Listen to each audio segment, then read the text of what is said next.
ರಾಘವೇಂದ್ರ ಅವರೇ, ಯಾವಾಗಿಂದ ಇದೆ ನೋವು ನಿಮ್ಗೆ? ಸರ್ ನಾನೊಂದು 15 ವರ್ಷದಿಂದ ಗಾಡಿ ಓಡಿಸ್ತಾ ಇದ್ದೀನಿ ಸರ್. 15 ವರ್ಷದಿಂದ ಓಡಿಸ್ತಾ ಇದ್ದೀರಾ? ಹೌದು ಸರ್.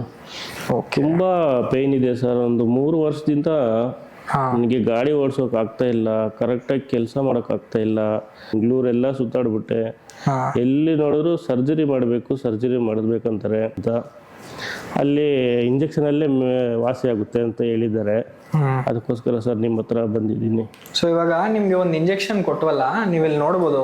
ಸರ್, ಇದು ನಿಮ್ದು ನೋವು ಮಾಡೋ ನರಗಳು ಕಾಣಿಸ್ತಿದೆಯಲ್ಲ, ಸರ್. ಆ ನರದ ಹತ್ರನೇ ಹೋಗಿ ನಾವು ನೋವು ಕಡಿಮೆ ಮಾಡೋ ಔಷಧಿ ಅನ್ನೋದು ಕೊಟ್ಟಿದೀವಿ. ಸೊ ಇದರಿಂದ ನಿಮ್ಗೆ ಬಲಗಡೆ ಕಾಲಕ್ಕೆ ಬರ್ತಿದೆಯಲ್ಲ ನೋವು, ಜುಮ ಜುಮ್ ಅಂತ ಇದೆ ಸರ್. ಆ ಜುಮ ಅನ್ನೋ ನೋವು ಇದರಿಂದ ಕಡಿಮೆ ಆಗತ್ತೆ. ಸೊ ಇವತ್ತು ಆದ್ಮೇಲೆ ಒಂದ್ ವಾರ ರೆಸ್ಟ್ ಇದ್ದು ಇವಾಗೆಲ್ಲ ಎಕ್ಸಸೈಸ್ ಎಲ್ಲ ಹೇಳ್ಕೊಡೋದು 4 ತಿಂಗಳವರೆಗೂ ಮಾಡಿದ್ರೆ ನೀವು ಡೆಫಿನೆಟ್ ಆಗಿ ಮತ್ತೆ ನೀವು ಕ್ಯಾಬ್ ಡ್ರೈವಿಂಗ್ ಅನ್ನೋದನ್ನ ನೀವು ಮಾಡಬಹುದು. ಸರ್, ಡೆಫಿನೆಟ್ ಆಗಿ ಮಾಡಬಹುದು. Okay sir.